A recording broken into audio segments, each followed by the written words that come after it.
Thank you, everyone, for joining. This is session 3 of Entrepreneurship. Is it for you? This session is on the topic of keeping a legacy alive.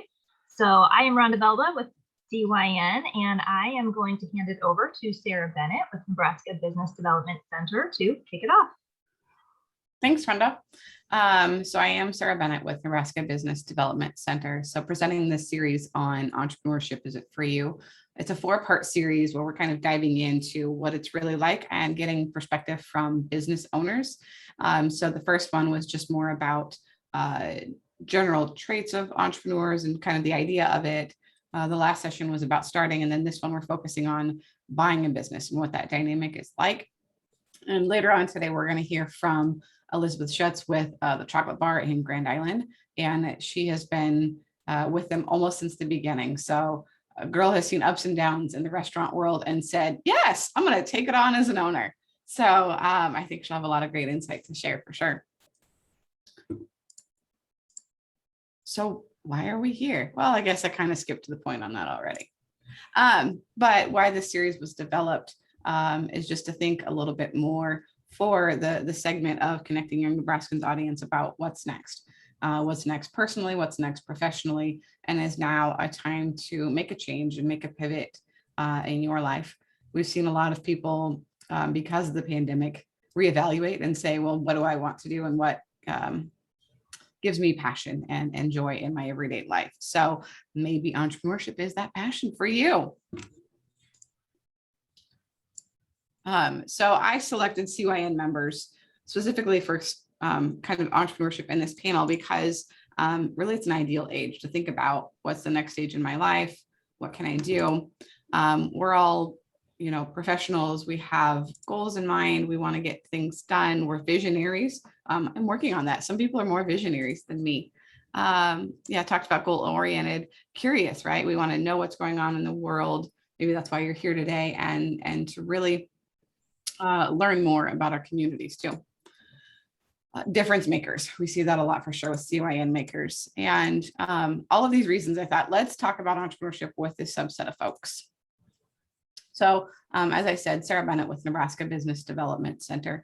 I am from the Kearney Grand Island area. I've been involved with young professionals in Grand Island for over 10 years now, and then involved with Connecting Young Nebraskans programming for probably 8. So I thought, hey, I can bring some content to the table too, and not just be an active listener to it. So, and then I've been with our organization, Nebraska Business Development Center, for 10 years now. And I'm at an age where I'm also asking myself, because I've been in this role for 10 years, what's next? And so I thought, well, if I'm in this role, then other people might be feeling that way too. So just a little background about Nebraska Business Development Center. So there's one umbrella organization of NBDC, and then we've got kind of 4 pillars underneath of it. So the Small Business Development Center is kind of what this programming center is around. So focusing on helping small businesses start, grow, and transition. And then our procurement technical assistance is government contracting. So if you want to sell goods and services to the government, there's a process to actually do that. And they help you navigate all of those pieces. We also have our innovation team, which helps companies apply for federal research and development grants to further their innovations and their novel technologies. We have NU Connections, which is a pathway to connect business and industry with the University of Nebraska system, whether it's with faculty or core facilities or research needs, building those bridges and creating greater opportunities for collaboration. And then SourceLink Nebraska is our newest program, connecting businesses with resources across the state. We've got a resource navigator that's getting up and will roll out soon. And they think there's over like 800 different resource providers and information on there from all across the state. So trying to put that into one repository for people to know more about all of the opportunities across the state. So under our Small Business Development Center program, in terms of the starting kind of assistance, so financial projections, business plan help, general startup tips, things like that. And then growing, so export assistance, business valuation, succession planning, things like that. So business valuation and exit planning, that's what we're going to see when businesses are transitioning or you're buying a business. We need to know what it's worth and how that business is going to transition. So as we're talking about buying businesses, and if you know people that are looking to sell or buy, one thing that we've rolled out with Nebraska Business Development Center is a program we've called Buy Side. So our valuation services are typically fee-based. They're just really in-depth reports. They're 60 plus pages of analysis. And so those are fee-based, but Buy Side we've developed and really kind of condensed some of that reporting, but made it for buyers who are like, I'm considering this opportunity and I have no idea how much this business is worth, or if it's more, if the seller's asking for more than I think it's worth. And so this is an opportunity to get a valuation for free, and to kind of start that due diligence process of evaluating whether or not that business is for you. We do have a couple of qualifications just to make sure that ultimately you will get financed, and the qualifications on the screen there are anything that you're going to see that a bank's going to require as well. We just want to make sure that you know that up front before you get too far and bank says, we can't make this deal happen because of current financial position. And we're all across the state. So connecting young Nebraskans obviously focuses all across the state as well. And we've got locations, hopefully somewhere close to you, to help you navigate these pieces as well. So session 3 today, we're talking about keeping a legacy alive. In Grand Island, Chocolate Bar has become a legacy. I love it there for sure. And Elizabeth is doing a fine job carrying that legacy forward, and she'll get to tell you more about that. Whoop, wrong direction. But to kind of give you an idea of some other stories and what that means in our work that we've done. So the couple you see there enjoying their time on the beach, that's Harley and Cheryl. They were the owners of Bootleggers in St. Paul. And that was after they had retired. They'd sold their business, and they sent me that picture and they said, hey, we're enjoying life after business ownership. They're a hoot too. If anybody's ever met them, I really liked them.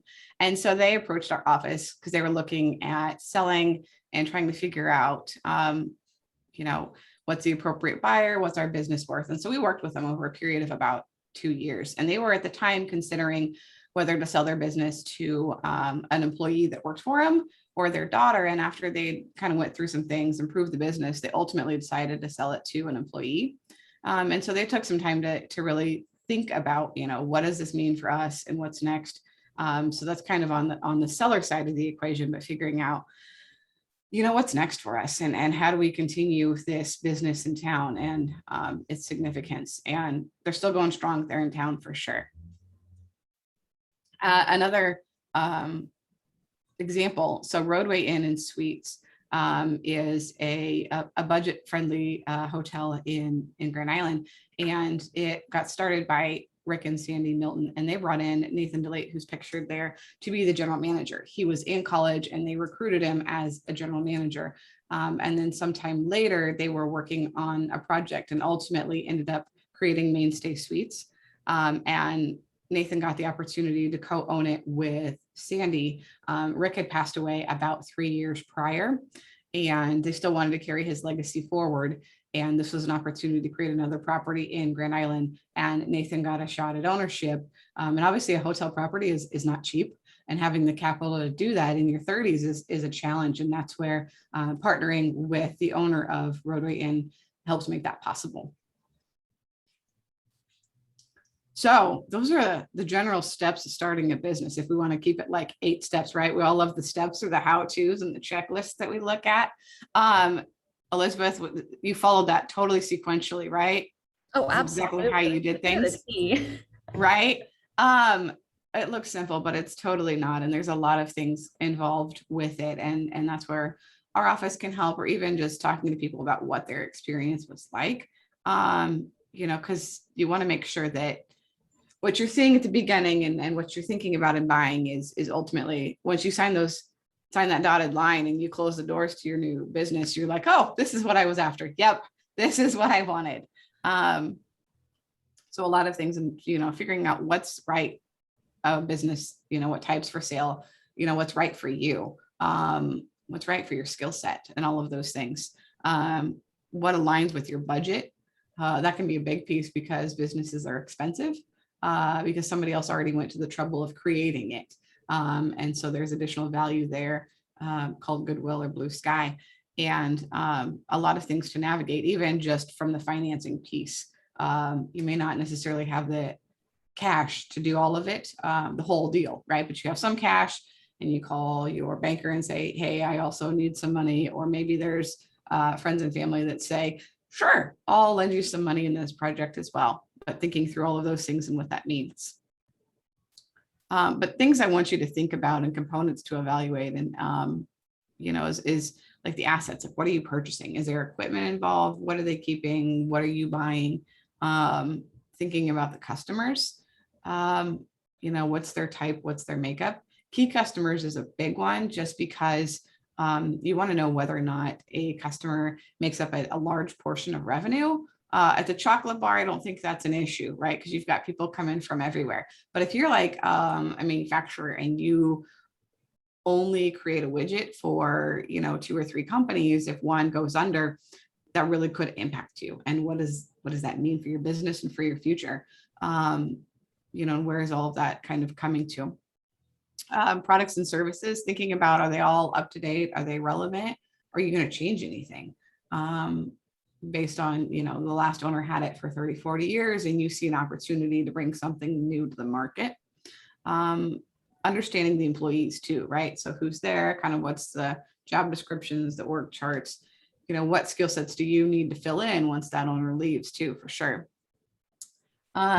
Legal stuff. So any contracts, purchase agreements you'll want to draft up, going through all of those and reviewing if there's anything legal wise that needs to be sorted out before you take over.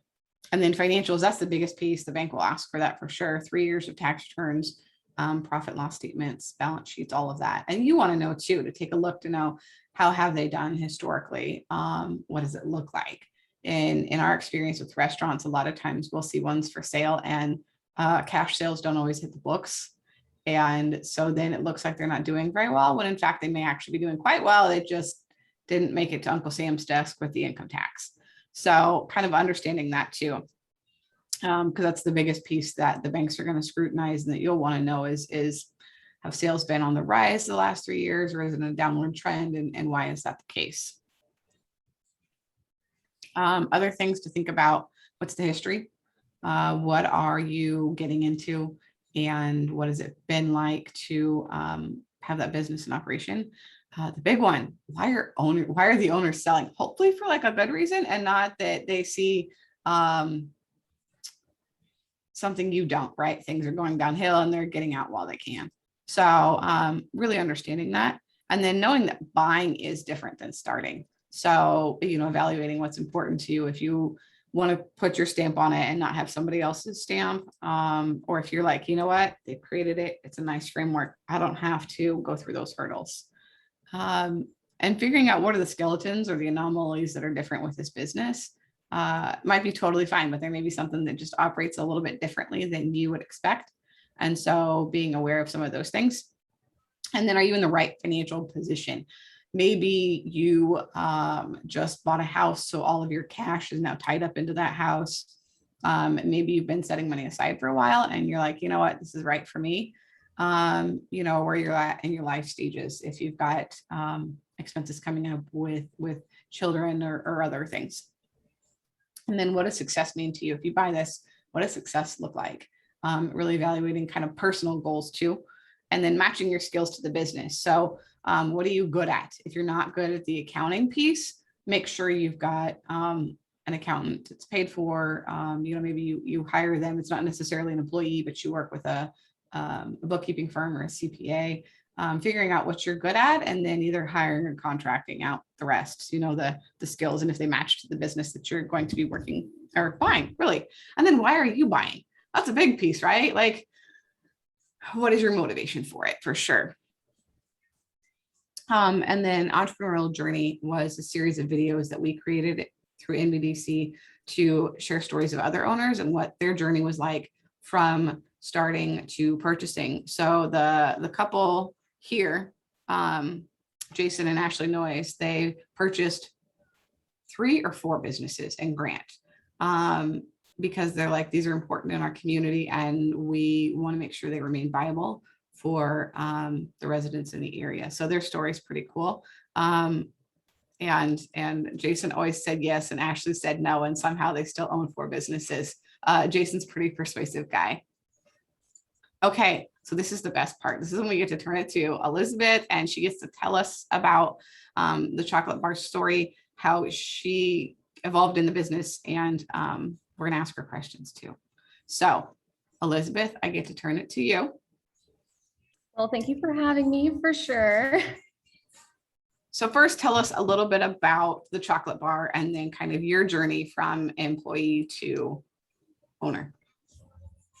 Yeah, I kind of came across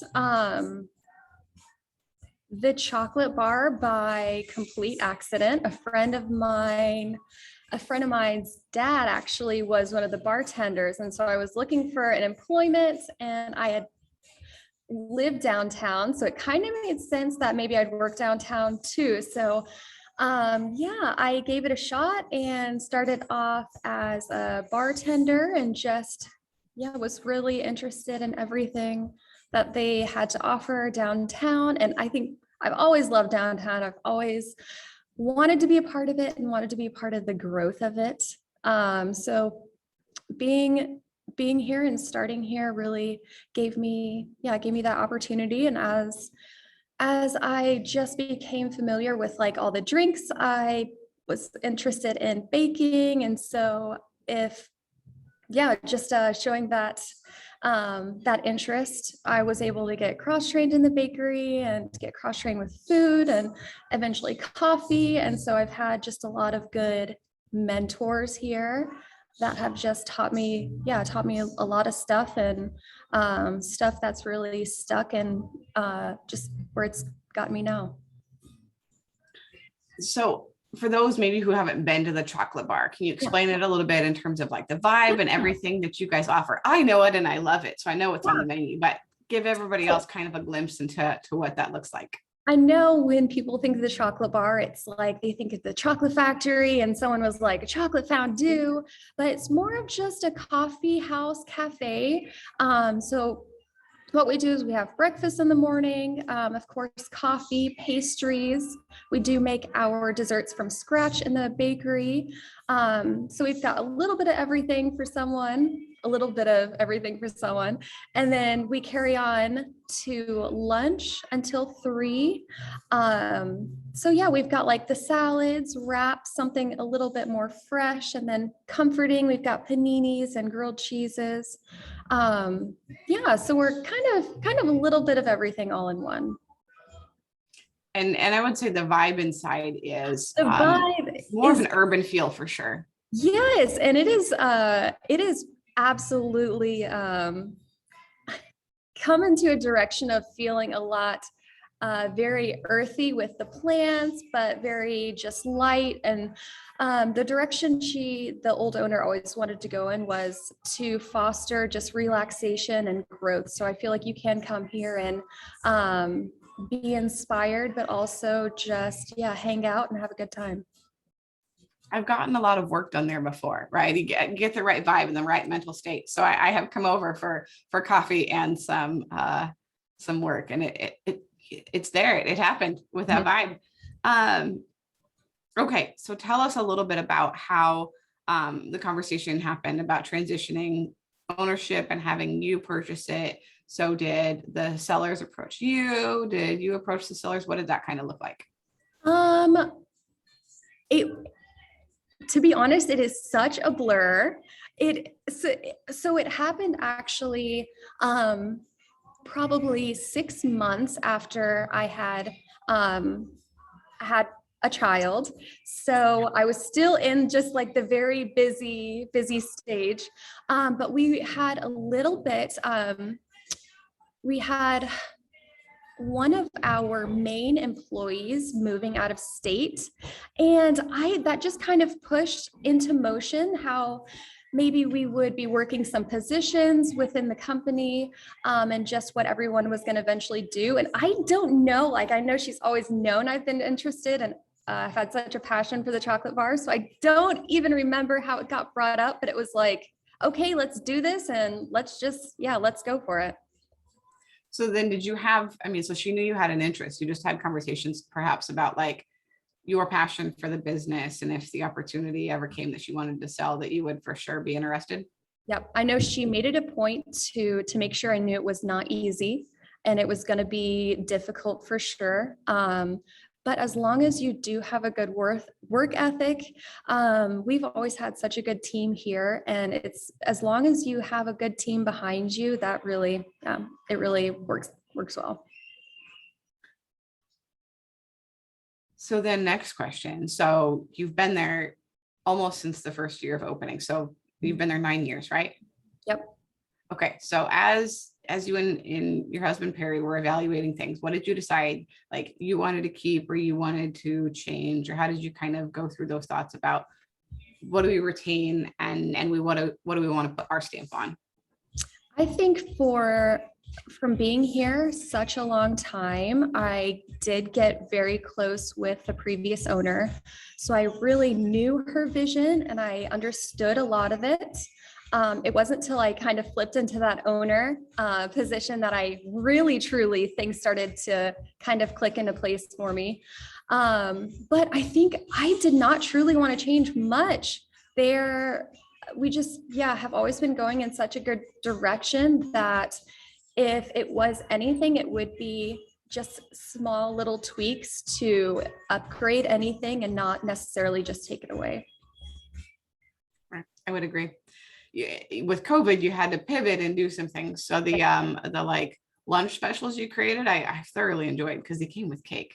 And that's a pivot of owning a business in a pandemic, because you had owned it for were you there a year yet by that point? It was not even a year yet, no.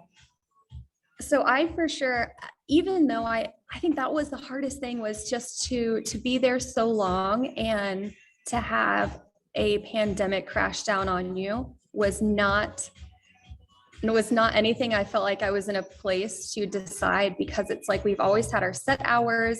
Like you don't go outside your hours, you don't go outside of your menus. You're just like, we've got strict guidelines. And so having to kind of take a step back and close the lobby down and just start only doing takeout and trying to think outside the box was crazy, very difficult, but luckily I did have Perry to help. And we did have a lot of the previous owner as well. She gave us a lot of great ideas to implement. Okay, so speaking of this previous, so obviously you've still talked to her about various things. So explain a little bit about that dynamic, where you have, semi-continual conversations with the seller, and how you think that maybe sets you up differently than if somebody was like, here's the keys, nice knowing you.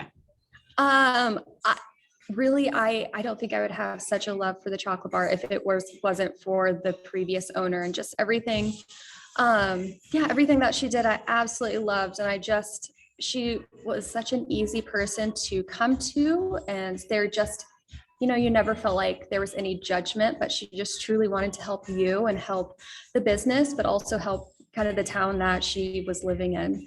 There was a time where when we first did take over, I had so many questions. And once the pandemic hit, I was like, what would you do? Like, this is crazy. But it can also be a negative, where it does become so easy to reach out to those people and to get their decisions, and just their decisions instead of really just pushing yourself through it. So there was a time where I was like, okay, I do need to, try to do this by myself, and really just try to make bad decisions, so I can just try to get going by myself. Right. Experience is the best teacher. And sometimes experience gives you an F. It will definitely teach you harder than if you were like, well, that person told me to do this and I won't again. Right, for sure. So obviously you were a coworker to all of your now employees. So first you became general manager, right? Mm-hmm. Okay. So was there any kind of like transition or getting them to see you differently? Like, oh, now she's like our head boss, right? She's no longer just Elizabeth, our coworker. What did that look like? How did you prepare your coworkers for that shift? I don't, there was so, I guess it was so strange to me because I've never played the role of owner before. So it was a conversation where I felt like I was just apologizing a lot for, and it didn't need to happen, but I was like, I'm sorry, I'm not sure of this, but more of like, I just needed to get through it. And again, start making mistakes, stop apologizing. But it did come to a point where people did not feel as comfortable coming to me because I was the owner. And so issues that maybe they would have felt comfortable coming to me before, they didn't anymore, and they were going to other people. So I do feel that was a little bit of a twist I did not see coming, but it kind of rose up other people to take on more responsibilities and to grow a couple more people in the inside of the business. So obviously, like once they got past that point, you all got adjusted. So looking back as you were trying to getting them used to you being an owner, how would you have approached it any differently with those employees? I think maybe just knowing when I maybe felt uncomfortable about a situation, and it was easier just not to deal with it versus it should have been something where boundaries needed to be set a little bit more. Mm-hmm.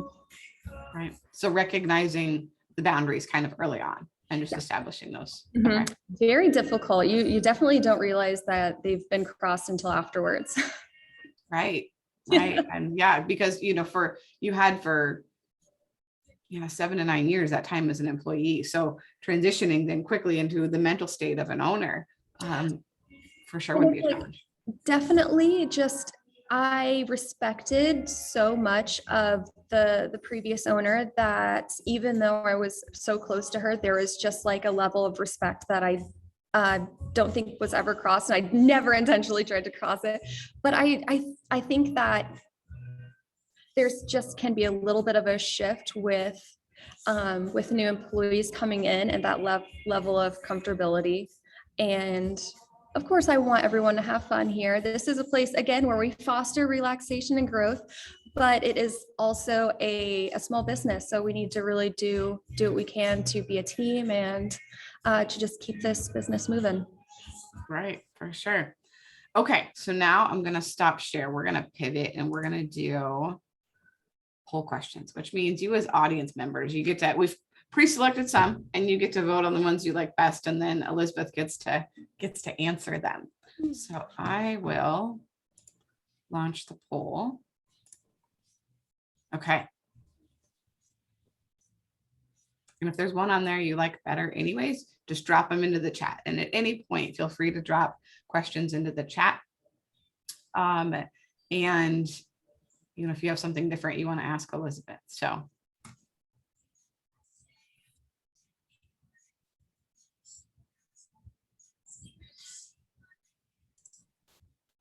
okay. Oh man. Well, this is a big one. This is a deep thought one. Nobody's asked this one yet. What problems do you think need solved through entrepreneurship? That's a big one. Goodness. Or owning a business or things like that. Oh, and if you didn't have enough coffee for that one, I totally get it. I don't know that I could answer that question myself.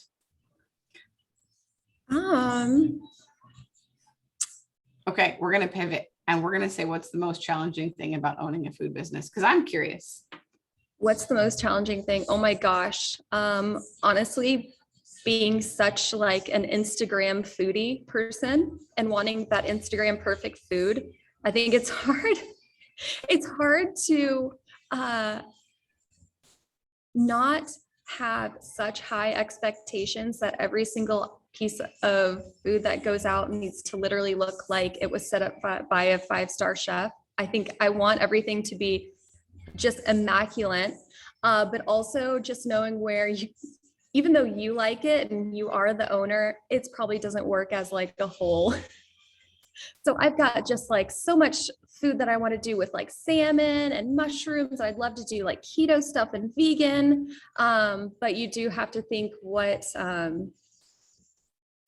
kind of clientele is going to come in. And even though you might eat it every day, there's only 2 other people that would come in. So what is really for the masses, but would also make sense with your setup, and just, yeah, what everyone's coming in for. Right. That can be a challenge for sure. You test it out and you see what people think. Yes. Yeah. So Ben dropped a question in the chat, and he wanted to know, how did you come to a fair valuation when you purchased the business?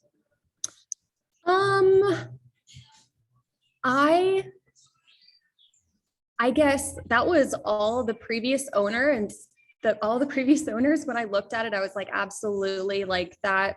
I'll pay that. And no, I think there's like a little equation that we have like gone through, and it's like, yeah, there is a little equation, but unfortunately, my husband is the one who deals with the numbers. Right. Was it something that they had put together, the sellers, Mhm. or like they had their accountant do or something? Yep. Okay. And the sellers are pretty astute with various numbers and things. And the husband's also a real estate developer too. So he's done different projects. So. Yep. Of course they, no, we like, even though we're really good friends, like we of course had like our own lawyers, and we had our lawyers look everything over, and yeah, everything looked good to us. So again, thank God, like they're just, yeah, a really great family. So I would trust them. Right. But you always can't trust people. And I think it's important also to have separate professional advisors, right? So separate attorneys when you're going through a deal, separate accountants, just so there's not, an unconscious bias towards one party or another, that ultimately impacts kind of those negotiations and things. Yep. You don't ever want something to come up and just think that someone could have done better. Right. For sure. All right. We're going to launch question 2.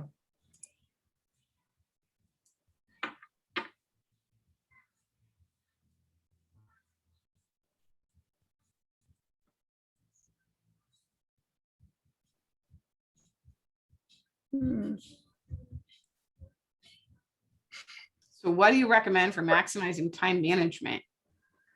Right. So you've got a 3-year-old, and obviously you and your husband work in the business, and yeah, so you got some secret sauce to making it all work. Truly, it is my biggest thing about delegation. Do not try to do it all yourself. You are the owner, so delegation is the biggest thing. But of course, like do it within reason. Like, you know your employees, and you should know their limits. And yeah, even though you are an owner, you do set, I guess you set your schedule within reason. So you just really need to make sure you're giving the most of your time when you are at the business to the business, and the most of your time at home when you're at home. I used to take a lot of stuff home with me after work. Do not do that. You never get it done. Right. Because then you need to have that family time too, Yeah. and knowing the trade-offs and things like, you guys were busy with the Here Grand Island concert series in the summer, and so those were long Fridays. Yes, it was crazy. And even though you do have employees, it does fall into your role overall that things do get done. So yeah, for a couple Fridays, we were having to step it up a little bit. So I'm also curious. One of the other questions was, what gets you excited about the work that you do every day? I'm always curious about the passion of each owner, and what makes you say, yes, this is why I do what I do. I think that can truly be so hard, especially I recently had just seen someone who had posted something about owners needing to work more on their businesses and not work in their business. So currently I'm working a lot in the business. So it does, you do have to really find those little things that do keep you going. So I think just making sure that like the things that you do on a daily basis, you're just giving 100% to. I don't know. I love frosting the cakes and getting beautiful cakes. And then like the latte art, I love making latte art. So it's like a passion for coffee, for bakery, just a passion for just giving Grand Island something that otherwise wouldn't be here. For sure. I would agree. Those, yeah, beautiful creations and the cakes and all the Yes. fun colors. Yes. I definitely, it's very, very easy to get overwhelmed with being short staffed because we're constantly in a crisis of being short staffed since COVID. Yeah, just finding those little things. So even if you're not able to create this ginormous, huge new seasonal menu, maybe we can highlight a couple little things, get a couple of new pictures. So it's just, yeah, finding those creative things during the week and just being able to do it. All right, we're going to launch the next one. Hopefully, can everybody see the whole question? Okay, good. You can't on my end.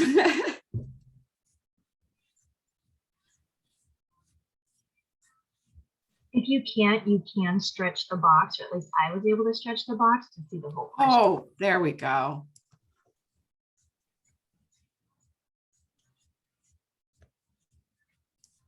So, okay. What key steps did you take in the beginning of ownership to set yourself up for success? Or you like, I just kept on as normal. I was just truly winging it, which I'm more of like the hindsight 2020, don't do that. But I truly had so much help with my husband, who is, he is an electrician. He loves the numbers, and everything about like the business aspect that as an owner, you did need to know. He learned and gathered all of that. So I did just have so much luck with that. Whereas I knew more of the inside of the business, he knew just like the overall nitty gritty of being that owner. Right. So in your case, I would say knowing what your skill sets were, but then also knowing Perry's and bringing him along for the journey. Yeah. Because he and I were talking the other day about efficiencies and how you guys brought in different griddles, and that improved the turnaround time of your meals going out and being able to serve more customers. And so I think it's great that you both understood, here's what we're good at and how do we complement each other with that, for sure. Yeah. Any other hindsight though, that you're like, oh gosh, this seems obvious now, but it wasn't when we took over?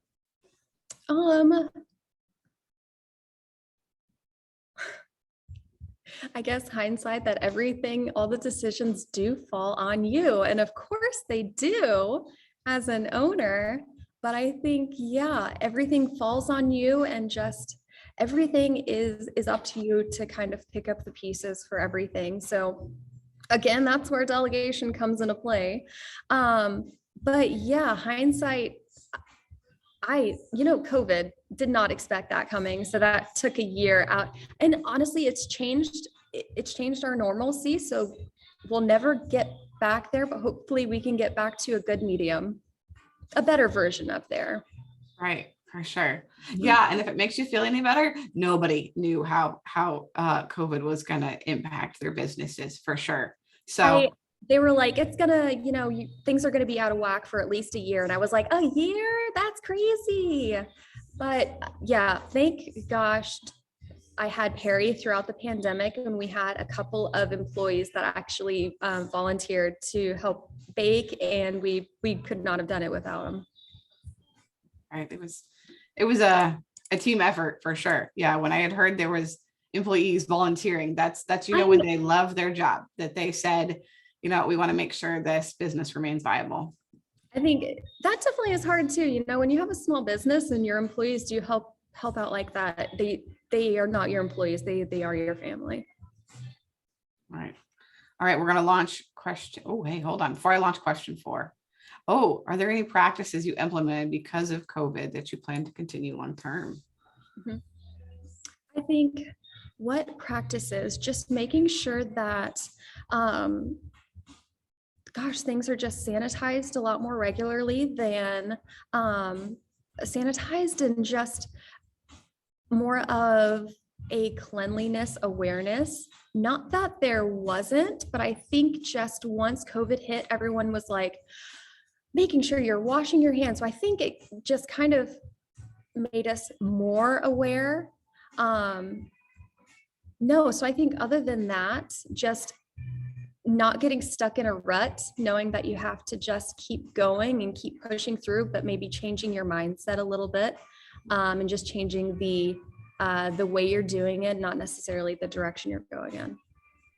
Right. All right, question 4. I will hit the launch button.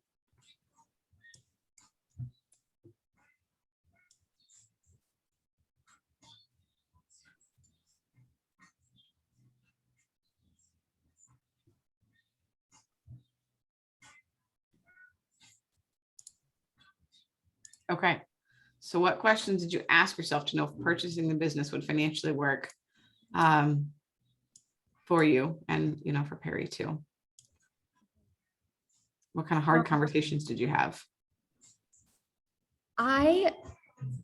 Goodness. Perry handles the numbers and everything. So I just asked Perry and we talked about it. Yeah, so we do we do own our house. I guess we do own our house.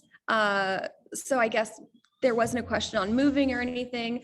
We do have a child, so we weren't planning on having another child. So all of those big things that maybe you wouldn't want to make a decision while trying to look for a new house, or planning on having a bigger family, which is possible. Yeah, we just looking at our where we were currently and where we wanted to be. We didn't picture ourselves moving anytime soon. And I think, it's where we wanted to go. So just making sure that, we had secure jobs, and we just had just the wherewithal to go, get it together. Right. And I imagine you'd had conversations anyways, maybe that this was part of your plan, or someday maybe it was part of your plan, even before the two of you were married, maybe. It was actually never. And I feel really bad. Everyone's like, that's my dream. And I'm like, honestly, I never would have thought this is something I would have done. I guess growing up, I wanted to be an otter trainer and train otters. That's the most unique career I've ever heard. But no, it's growing up in Georgia. I think I have always missed Georgia. So find something that makes you happy where you are. And the chocolate bar made me very happy. And so I knew that it was something that I wanted to continue it. And if it wasn't going to be Sharina, totally fine. I know, totally fine. If it wasn't going to be the previous owner, I knew that I wanted to be a part of it, and I didn't want it to be in someone else's hands, because I knew the direction, she was going in. And I guess I don't have a lot of trust in someone not being. I think a lot of people just get very, very selfish, and they make a lot of decisions just very selfishly, and just not knowing, maybe not having that experience. Yeah.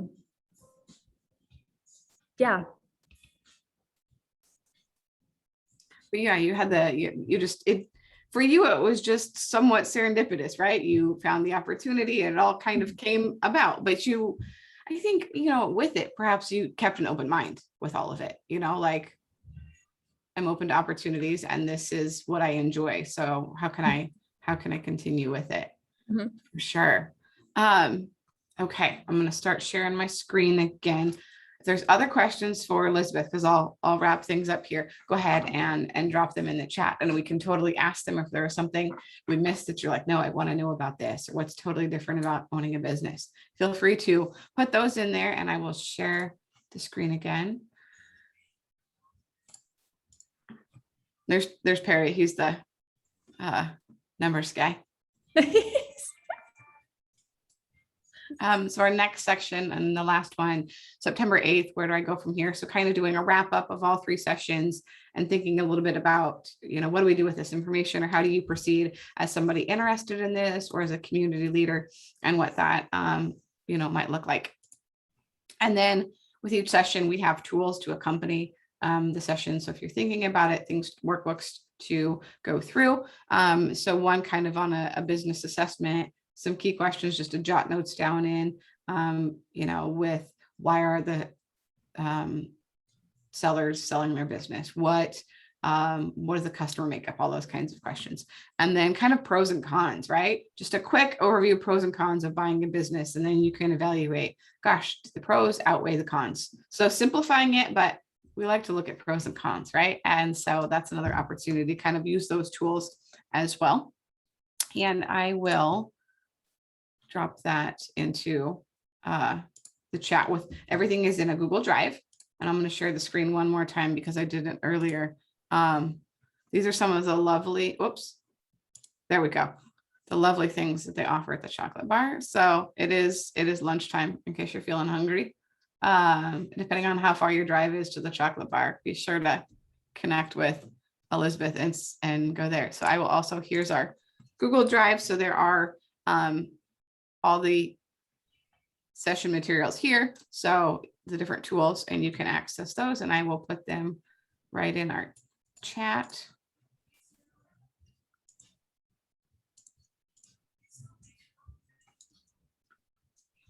Oh, I did have somebody say that her boys love the chocolate bars, rainbow 3-layer cake. Thank It's you. too large to eat in a single setting. I would agree. Yes. And it's super good. Oh, did we have it here? Let's see. Was it in here? Oh, yes, that's it's delightful. Yes. It is delightful. Well, thank you, everyone, for joining us today. And thank you to Elizabeth for sharing your story over the lunch hour, no less. So hopefully everybody else had it handled. You know what? Again, amazing staff. Well, you never know. Some days lunch is crazy. I came at 11:30 the other day and there was a lot of people there. I do not know. Yes, it is. I like to say there's no normalcy after COVID. Everything is just kind of crazy. You never know what to expect. I know. Sure. And you just roll with the punches and hope people keep coming in the door. Honestly, just keep on smiling. And I think that, smiling. And it's like, if you are in a bad mood, just one interaction with the customers, and they usually changes that right around. Good. Rhonda, did you want to offer any final things? Yes, thank you so much, Elizabeth, for joining us today. And like Sarah said, over the lunch hour too. As soon as we started this, I was like, it's not really smart of us, is it, to ask a restaurant owner? We got this. Thank you for joining us, and thank you, Sarah, again for hosting. Just want to give one little shout out about the summit. We did make an announcement in the email this morning about the event the night before the summit, October 21st. It will be a Taste of Valley County type of event. So be sure to look for that either in the email or on our website, and we'll be announcing more information in the weeks to come. So thanks everybody for joining us, and hope to see you in 2 weeks for our final and 4th session. Bye.